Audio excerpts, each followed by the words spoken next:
el capítulo 3 de Génesis cierra con la respuesta a la pregunta: ¿por qué hay tanto sufrimiento en el mundo?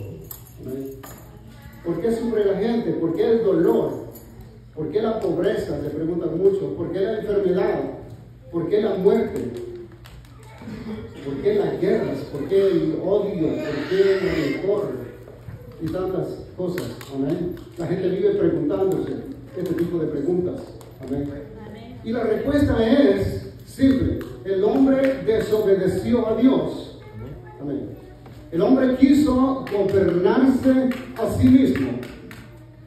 Creyó el mensaje del enemigo y terminó huyendo y ocultándose de Dios. No hay otra respuesta para la situación que el mundo está viviendo. El hombre desobedece, huye de Dios, y a eso se debe que hoy el hombre sufra. Amén. Porque está lejos de la presencia de Dios. Esa es la razón. Y a veces yo me he preguntado cómo era la vida antes de que Adán pecara. ¿Cómo era la vida antes de pecar? No sabemos exactamente. No sabemos cuánta gloria, cuánta presencia de Dios había en aquel lugar. No sabemos, lo único que sabemos es de que después del pecado no hemos tenido un día de paz. Después del pecado no hemos tenido un día de tranquilidad, de gozo, de libertad, un día sin problemas. Amén. Así que, pero a la misma vez, la buena noticia es de que también sabemos que la única manera de volver otra vez a tener gozo, a tener paz, a tener bendición, es entrando de nuevo al glorioso reino de Dios. Amén. Amén. O sea, no todo está perdido. Amén. Dios proveyó. El versículo que leímos no es para el pasado, es un acto profético para el futuro. Amén. Y allí podemos ver que es posible para el ser humano, es posible para la humanidad volver a vivir en paz, volver a tener gozo. Amén. Entrando de nuevo a ese glorioso reino de Dios que está prefigurado en el huerto del Edén, en los capítulos primeros de Génesis, capítulos 1 al 3. Amén. Así que Génesis capítulo, los versículos que leímos, pues no pertenece al pasado, sino es un futuro profético el que estamos leyendo ahí. Los versículos que leímos no es el pasado, es el futuro profético. Amén. Para los redimidos. Así que vamos a, pidámosle siempre al Señor, leer las Escrituras con ese espíritu profético. Amén. Y a ese conocimiento pidámosle que nos ayude a agregarle fe en lo que leemos. Si no tenemos fe en lo que leemos y en lo que oímos, estamos perdiendo el tiempo. Amén. Así que leamos las Escrituras, pidámosle al Señor leerlas con ese espíritu profético, y vamos a ver la obra de Dios, la obra de salvación. Vamos a ver al Padre, al Hijo, al Espíritu Santo desde Génesis hasta el Apocalipsis. Amén. Nos vamos a ver nosotros mismos ahí. Amén. Amén. Así que dice la palabra de Dios: echó pues fuera al hombre para que labrase la tierra. Eso de que trabaje es una metáfora. La orden de trabajar ya se le había dado antes. Amén. Cuando le dice que salga afuera para que trabaje, eso es metafórico, eso es simbólico, y lo que le está diciendo es de que se gobierne por sí mismo, ya que desobedece. Es como un hijo rebelde que quiere vivir a su manera en la casa de sus padres. Amén. Lo mismo Adán, amén, no podía continuar en la presencia de Dios, y Dios lo echa para que se gobierne a sí mismo, para que se gobierne solo. Amén. Pero Dios como Padre también ahí mismo le anticipa que fuera del Edén, fuera de su reino, la vida va a ser complicada. Fuera del reino de Dios, la vida es una carga para uno mismo. ¿Amén? Así que el hombre, hasta acá tenemos este problema, el hombre está fuera del paraíso y el hombre está representando a Adán, el hombre está representando a la humanidad, perdón. Bueno, humanidad, Adán, hombre, es la misma cosa. Pero allí Adán está representando a todos los seres humanos, a la humanidad. Y vemos que la humanidad sufre, amén. Y tiene un problema, pero un problema que puede ser resuelto, como les acabo de decir. Tenemos un problema, pero se puede resolver. Esa es la buena noticia. Amén. Ahora, la pregunta es, ¿por qué no hemos resuelto ese problema? Amén. Sabemos que hay un problema, sabemos cómo hay que resolverlo, pero ¿por qué no hemos resuelto ese problema? Esa sería la pregunta. Amén. Y una de las causas por las cuales los problemas persisten es porque la iglesia no ha asumido la función y la responsabilidad que estaba supuesta a asumir. Amén. Lo voy a repetir. Amén. Tenemos problemas todavía que no han sido resueltos porque la iglesia no ha asumido la función y la responsabilidad que estaba supuesta a asumir desde el principio. No estoy hablando de esta iglesia, sino de la iglesia alrededor del mundo desde el principio de la historia de la iglesia. Amén. Así que es preocupante, amén, porque la iglesia está dormida, como decía la pastora el domingo. La iglesia está dormida, la iglesia no ora, la iglesia no responde. Amén. Y es preocupante porque por más Biblias que tengamos, la iglesia no ha logrado conectar realmente con la palabra de Dios. Amén. Todos tenemos una Biblia, pero tenemos que conectar con la palabra de Dios. La iglesia no se identifica a sí misma cuando lee la Biblia, la palabra de Dios. Y necesita que de algún lugar salga algún profeta y le diga: por esta causa ustedes no han vencido a sus enemigos, como sucedió en el libro de Jueces. Amén. En el libro de Jueces vamos a ver un versículo ahí. En el libro de Jueces aparece un profeta hablándole al pueblo de Israel en el capítulo 2 de Jueces. Capítulo 2 de Jueces dice: el ángel de Jehová subió de Gilgal a Boquim y dijo: yo os saqué de Egipto. Egipto para nosotros significa el mundo. Hemos salido del mundo.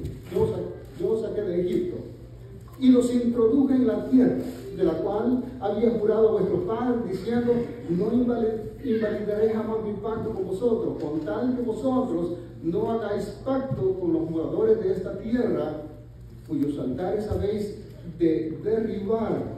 Mas vosotros no habéis atendido a mi voz. ¿Por qué habéis hecho esto?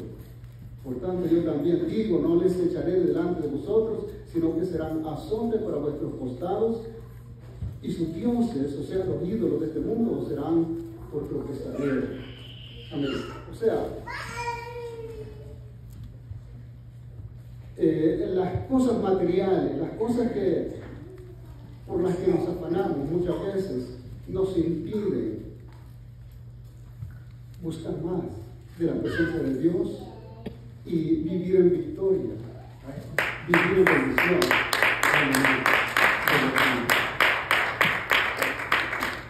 Así que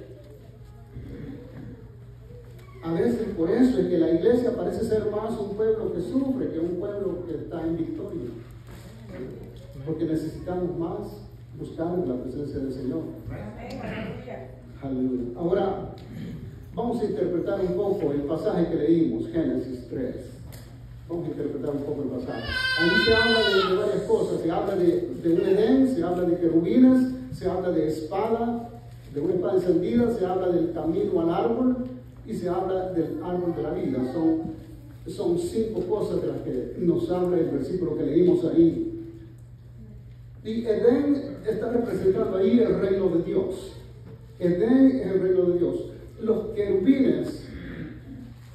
querubines, mucha atención a esto, los querubines son ángeles, son mensajeros. Son ángeles, mensajeros, protectores, administradores. Los ángeles son lo más cercano a Dios. Por tanto, los querubines allí representan a la iglesia del Señor. Sé que va a costar un poco asimilarlo, creerlo. Pero los querubines, de lo que habla el capítulo 3, versículo 24, representan a la iglesia del Señor. Y ya vamos a ver por qué. Luego habla de una espada encendida. La espada encendida es la palabra del Dios vivo, que opera con el poder del Espíritu Santo. Esa es la palabra encendida.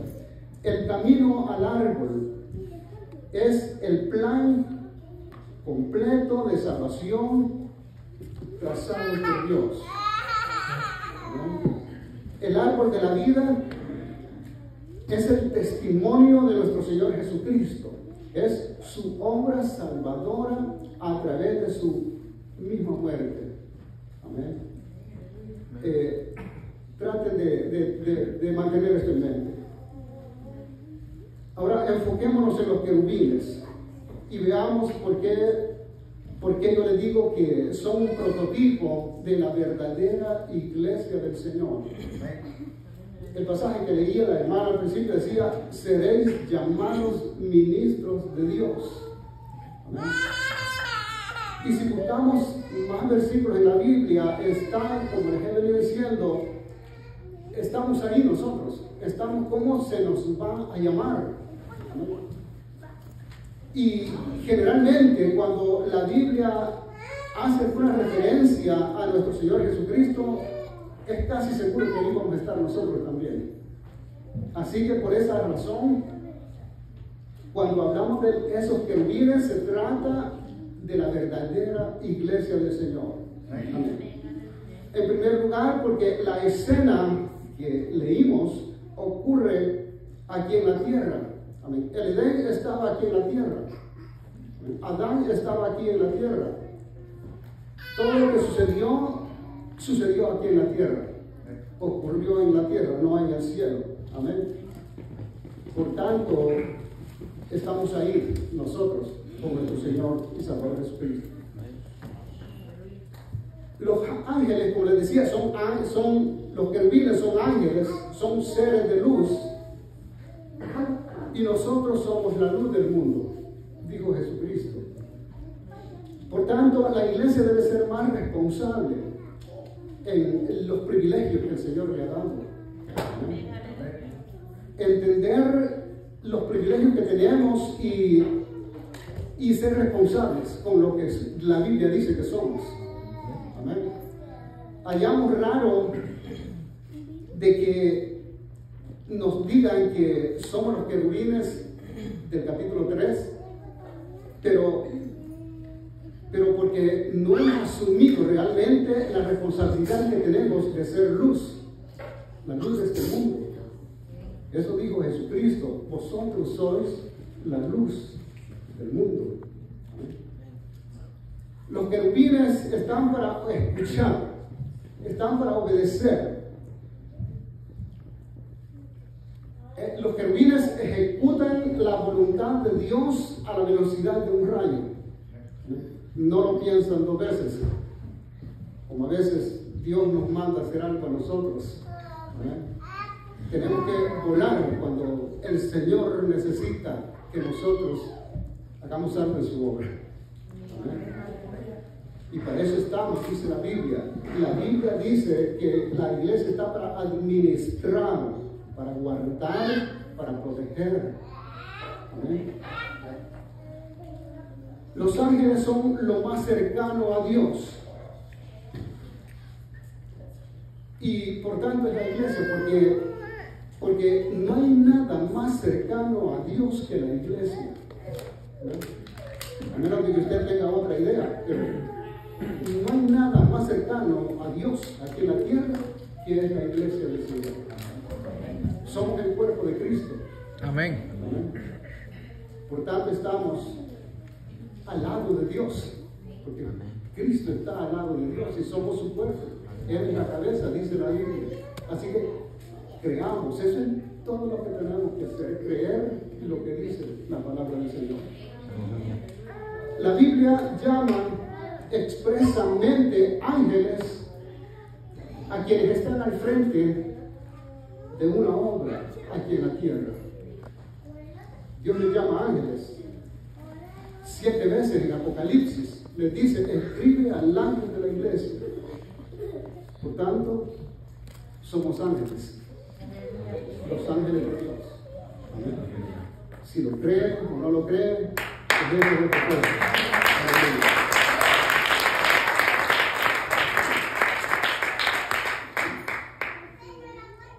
Así que Dios depositó su obra en manos de la iglesia. Dios depositó su obra en manos de la iglesia, pero ¿en qué se enfocó la iglesia? Ese es el problema. ¿Amén? ¿En qué se enfocó la iglesia? La iglesia se enfocó en pedir. ¿Amén? La iglesia se enfocó en que me vaya bien, en que Dios me bendiga. ¿Amén? La iglesia se enfocó en que Dios lo haga todo para mí, por mí, para mí. Amén. Y no hemos nosotros atendido las responsabilidades que Dios nos ha dado. Amén. Es como Dios nos tiene aquí como un gobierno de Él, de parte de Él en la tierra. Y si no hacemos nada, es como si un gobierno tuviera un ejército de adornos, nada más. Amén. Los gobiernos de estos países, de ningún país, van a tener un ejército de adorno. Los gobiernos invierten millones en sus ejércitos porque tienen que estar preparados. Amén. Y Dios ha invertido en la iglesia. Dios ha invertido mucho en la iglesia. Amén. Para comenzar, murió por la iglesia. Amén. Aleluya. No se vayan a dormir.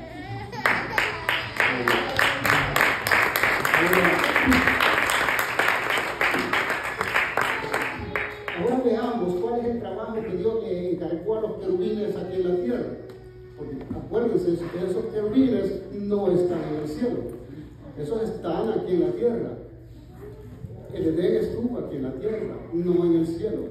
Ahora, ¿cuál es el trabajo que Dios les encargó a los querubines aquí en la tierra? Amén. En primer lugar, instruir a la gente. Amén. Guiar a la gente al árbol de la vida.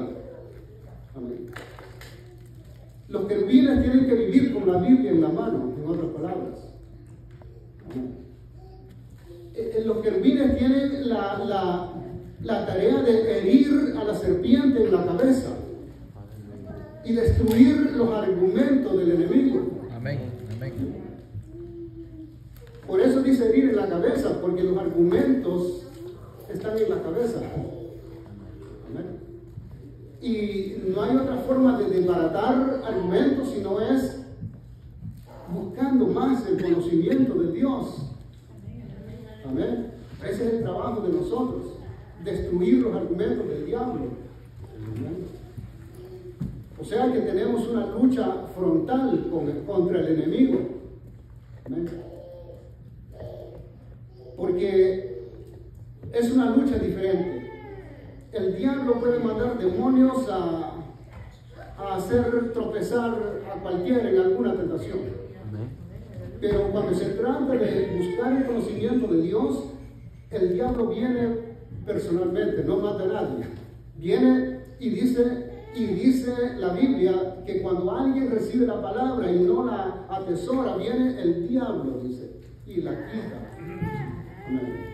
Porque es una tarea demasiado difícil para un pequeño demonio. sacar la palabra que hemos atesorado. Amén. Para un demonio es fácil hacerlo caer en cualquier cosa, menos sacar la palabra que hemos atesorado en nosotros, en nuestra vida. Amén. Así que sigamos buscando más de la presencia del Señor. Aleluya.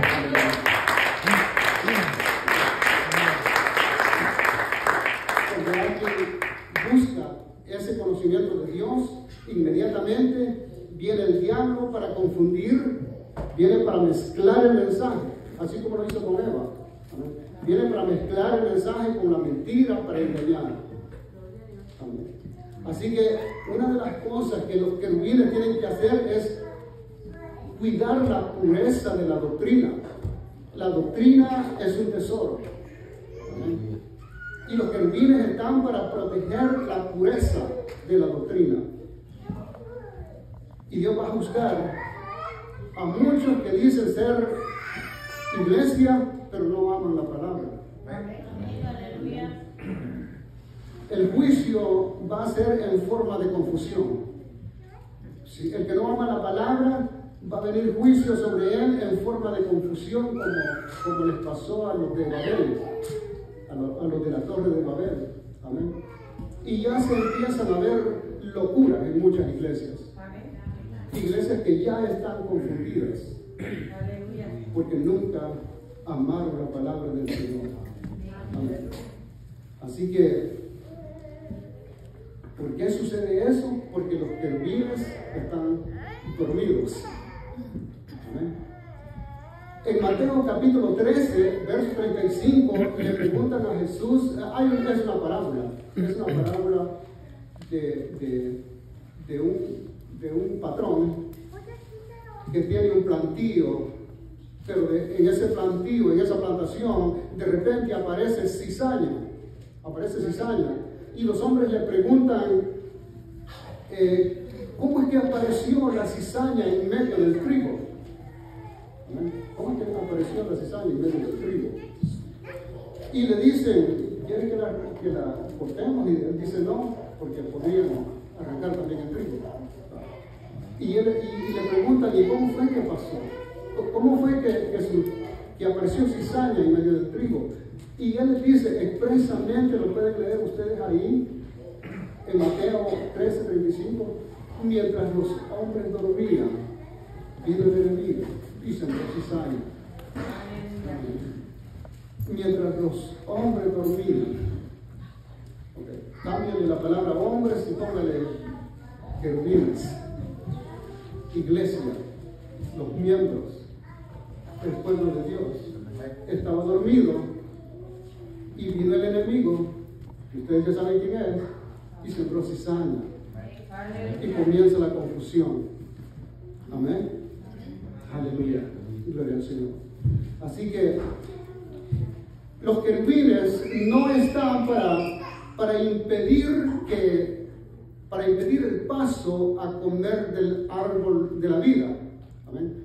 No están para eso, al contrario, están para enseñarle a la gente a comer del árbol de la vida. Nunca fue prohibido comer del árbol de la vida, solo un árbol era prohibido.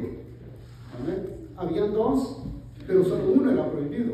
Bueno, había muchos, pero al final se hace referencia a dos: el árbol de la vida, el árbol de la ciencia del bien y del mal. Nunca fue prohibido comer del árbol de la vida, solo del árbol de la ciencia del bien y del mal. Amén. Así que ahora, una de las condiciones para entrar de nuevo al reino es comer del árbol de la vida, que es el Evangelio de nuestro Señor. Amén. Salvador Jesucristo. Amén. Es creer que el Señor.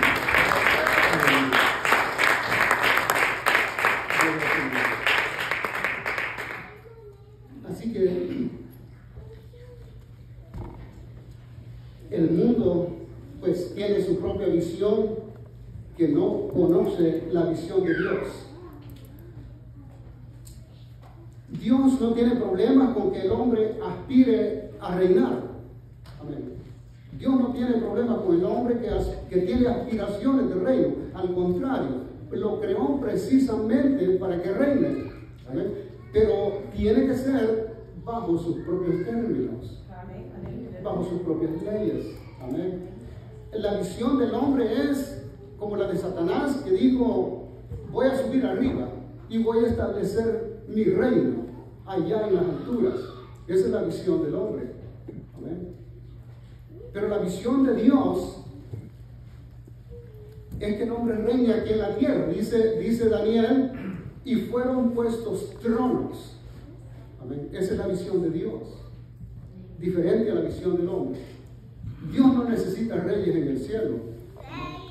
Necesita que el hombre reine, gobierne con su palabra aquí en la tierra. Amén. Así que, ¿qué deben hacer los querubines? Los querubines tienen que denunciar a los impostores, porque van a haber impostores en la iglesia del Señor. Amén. Van a haber hombres con su propia interpretación, amén, de la Biblia. Van a acomodar la palabra de Dios a sus propios intereses. Amén. Le van a decir a usted: cumple con esto para que Dios te bendiga. Amén. Vamos a ser confundidos por ellos si nosotros estamos perdiendo el tiempo en fábulas como otras iglesias que ya hemos comenzado a ver. Así que, ¿para qué están los querubines? Es para cerrar los atajos, o sea, las veredas. Los querubines tienen que cerrar las veredas. El hombre trata de crear caminos a Dios. Amén. El hombre trata de crear caminos a Dios. Trata de inventar doctrinas diabólicas, le llama Santiago. Amén. Trata de inventar religiones para calmar su conciencia. Amén. Ellos dicen: Dios me acepta como soy. Amén. Eso es algo que ellos inventaron. Amén. Ellos dicen: si lo hago por amor, entonces está bien, porque es amor. Amén. Pero eso lo están inventando ellos. Amén. Eso es lo que la palabra del Señor enseña. El Dios de las multitudes es como un sirviente para ellos, que quieren que haga todo para ellos. Es como el genio de la lámpara. Amén. Que quieren todo de inmediato, pronto. Amén. Algunos dicen que el evangelio está de moda. Amén. Ojalá que eso no sea cierto. Amén. Porque eso sería una mala señal para los querubines. Amén. Que el evangelio esté de moda sería una mala señal, porque eso significa que los querubines no están haciendo su tarea. Amén. La tarea de los querubines no es poner de moda el evangelio. Amén.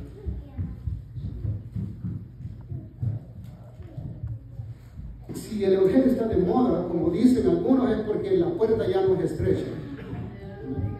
Es porque el camino ya no es angosto. Es porque la gente camina como quiere. Es porque los querubines no le están enseñando al mundo cómo se camina en los caminos del Señor. Si está de moda, significa que ya no hay ninguna oposición. Amén. Significa que ya no hay que cargar ninguna cruz. Amén. Así que hagamos nuestro trabajo, porque es la obra que el Señor nos ha encomendado. Amén. Amén. Aleluya.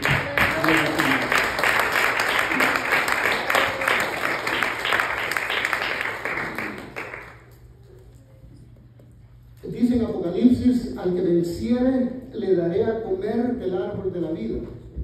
Amén. O sea, el árbol de la vida lo vamos a encontrar desde Génesis hasta el Apocalipsis. Amén.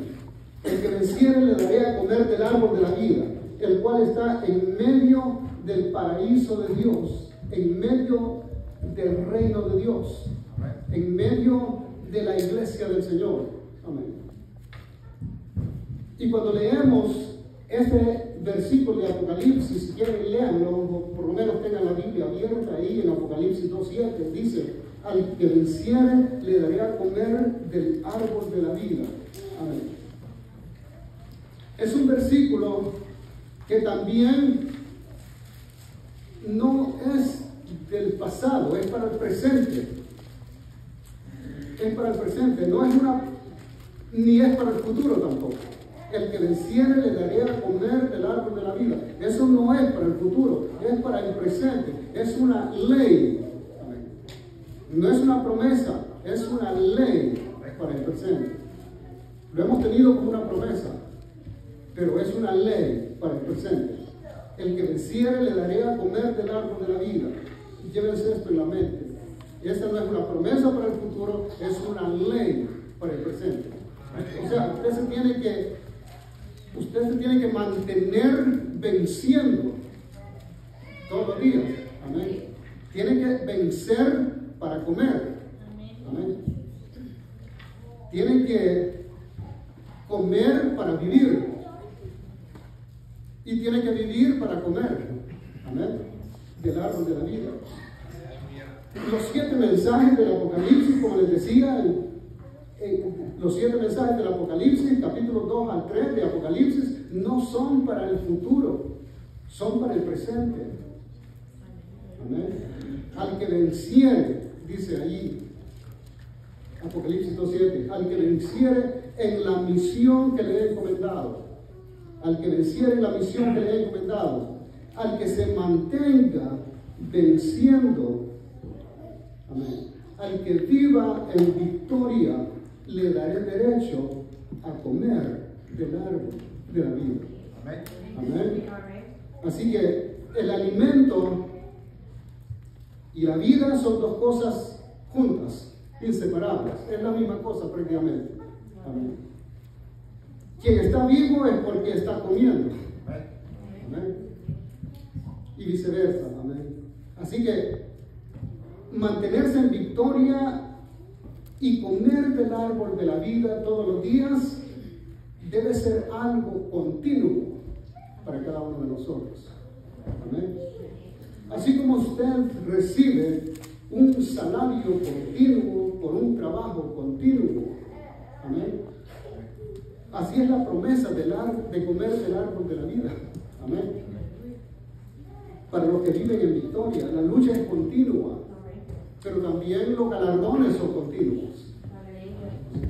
Los premios que recibimos de Dios son continuos. Amén. Y cuando entremos al reino, cuando usted entre al reino, va a entrar vivo, porque ha comido del árbol de la vida. Amén. No va a entrar muerto para que le den vida. Usted no va a entrar al reino muerto para que le den vida. Va a entrar vivo porque ha comido del árbol de la vida. Amén. Amén. Así que entrará vivo como evidencia que vivió comiendo del árbol, que es el Evangelio de nuestro Señor y Salvador Jesucristo. Apocalipsis 22:2 dice: y en medio de la calle, otra vez calle, antes era camino, en Génesis dice camino, y aún al otro lado del río estaba el árbol de la vida. Esto es simbólico, amén. Pero lo simbólico de la Biblia no quita el poder de la verdad del mensaje, amén. Puede ser poesía, pero es verdad que Dios quiere que aprendamos, amén. Si algo es retórico, si algo es simbólico, eso no le quita el valor a la verdad del mensaje que Dios nos quiere dar. Amén. Así que está el árbol de la vida. Es una personificación del Evangelio como testimonio eterno de la salvación de todos los que creyeron en él. El árbol de la vida, lo voy a repetir, es una personificación del Evangelio como testimonio eterno de la salvación de todos los que creyeron en él. Amén. Y al final de ese texto mismo, del Apocalipsis 22:2, al final de ese versículo dice que las hojas de ese árbol serán para la sanidad de las naciones. Amén. O sea, ese ha sido siempre el propósito del Evangelio de nuestro Señor Jesucristo. La sanidad de las naciones ha sido el propósito siempre de la palabra de Dios. Nos enfermamos porque no escuchamos la palabra. Pero si escuchamos la palabra y nos apegamos a ella, dice la palabra de Dios que no habrá enfermedades para el pueblo de Dios. Amén. Porque ese es el propósito del Evangelio. En el presente, por eso vivimos con muchas enfermedades. Porque dependemos de lo material, no tenemos suficiente tiempo para las cosas de Dios, no buscamos a Dios como deberíamos, pero un día vamos a estar delante de la presencia del Señor el 100%. Usted no va a decir tengo que ir a trabajar. Amén. Y la sanidad es una garantía. Nadie se va a enfermar, dice la palabra del Señor. Amén. Amén. No habrá enfermedad. Aleluya. Gloria al Señor. Así que, para finalizar, el versículo 22 de Apocalipsis, versículo 14, dice: bienaventurados los que lavan sus ropas para tener derecho al árbol de la vida. Bienaventurados los que lavan sus ropas para tener derecho al árbol de la vida y para entrar por las puertas en la ciudad. Amén. Aleluya. Otra vez tenemos otro símbolo. O sea, en el Evangelio de nuestro Señor Jesucristo están escritos todos nuestros derechos como herederos del reino de Dios. O sea, es que la iglesia no es cualquier cosa, ¿no? En el Evangelio están escritos todos nuestros derechos como herederos del reino de Dios, y por eso se le llama el testimonio de nuestro Señor y Salvador Jesucristo, que es el testigo fiel, ¿amén? Que no es hombre para mentir. Amén. Va a llegar un momento en que los incrédulos no van a poder ver el Evangelio más. No van a saber qué contiene el Evangelio. Va a estar cerrado para ellos. Solo los que laven sus ropas, dice la Biblia, tendrán derecho al árbol de la vida. Amén. Aleluya. Solo los que lavan sus ropas pueden reclamar sus derechos escritos en la palabra de Dios. Amén. El que no lava sus ropas, que no vaya a reclamar nada. Solo los que lavan sus ropas, amén, pueden reclamar sus derechos escritos en la palabra de Dios desde antes de la fundación del mundo. Amén. Así que, hermanos, con esto termino. Amén. Cada día. Amén.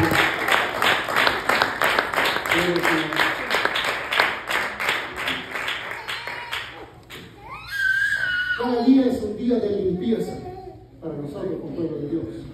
Cada día es el día de limpieza, tanto física como espiritualmente. Así como nos bañamos todos los días. Todos los días es un día de limpieza física y espiritualmente. Cada día es para presentarnos delante de Dios como obreros aprobados, dice la Biblia, que no tenemos de qué avergonzarnos. Amén. Que conocemos y que usamos bien la palabra de Dios. El Señor bendiga.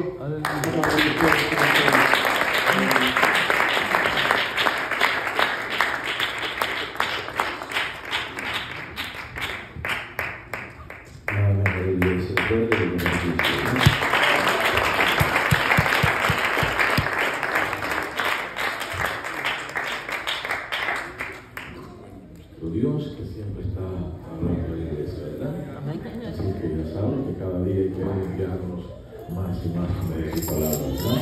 Está listo para el gran día tan esperado, ¿verdad? Así es que en esta noche yo le hago la pregunta a Marley.